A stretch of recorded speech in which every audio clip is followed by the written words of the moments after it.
头条创作挑战赛大家好，我是小蜘蛛。海贼王最新一话，也就是1088的完整情报已经更新了。没想到这一话当中的转账那么多，虽然说回忆占据了大部分，但是不可否认的是，青雉这一话当中实力已经被捧上了神坛。现在的青雉或许已经可以单挑打败四皇了吧？他的实力实在强的有些超出想象，可以说青雉绝对是版本之子，就连卡普都败在了青雉的手上。青雉自从和赤犬的对决之后，就离开了海军，经过了一段时间的漂泊之后，加入到了黑胡子海贼团。现在对于青雉和赤犬的战斗更加存疑了，真的是青雉输了吗？或者说如此强大的青雉怎么可能会输给赤犬呢？这样来看的话，当年的战斗存在的疑点未免太多了一些吧。首先我们来看这一次蜂巢岛青雉的战绩，青雉出场之后基本就是作为主力和卡普对位的，其他的人基本都是在打酱油。虽然说溪流有着亮眼表现，但是也只是靠果实能力偷袭对卡普造成了伤害罢了，但是这种伤害对于卡普短时间之内的爆发影响应该不大，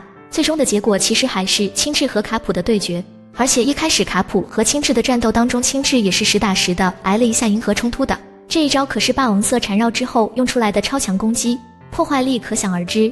这一招应该完全不逊色于顶上战争时期白胡子靠着阵阵果实能力发出的攻击，参考基德这种伪四皇爱上红发全力一击直接就跪了，而青雉竟然和没事人一样，这样的防御力在整个伟大航路上都是前3的吧。青雉的攻击力也是离谱，要知道卡普自身的武装色那可不是闹着玩的，而武装色除了能带来强大的攻击力之外，附带的防御力也是很惊人的，而青雉一拳下去可以让卡普基本丧失抵抗能力，这个威力甚至比卡普附带霸王色缠绕的一拳更加强大。在顶上战争的时候，卡普说过要是战国不压制住他的话，他可能会去杀了赤犬。按理来说卡普是不可能说假话的，也就是说全力以赴的卡普的确是有着杀了赤犬的实力，最多自己重伤罢了。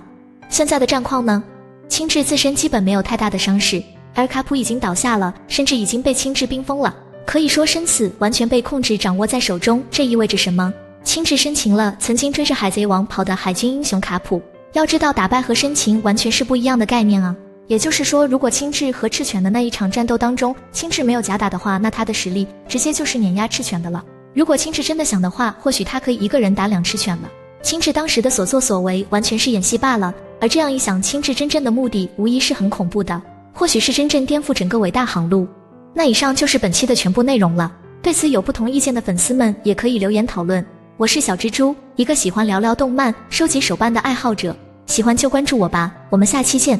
文小蜘蛛，今天的节目就到这，如果您喜欢我们的节目，欢迎点击右下角订阅收藏不迷路。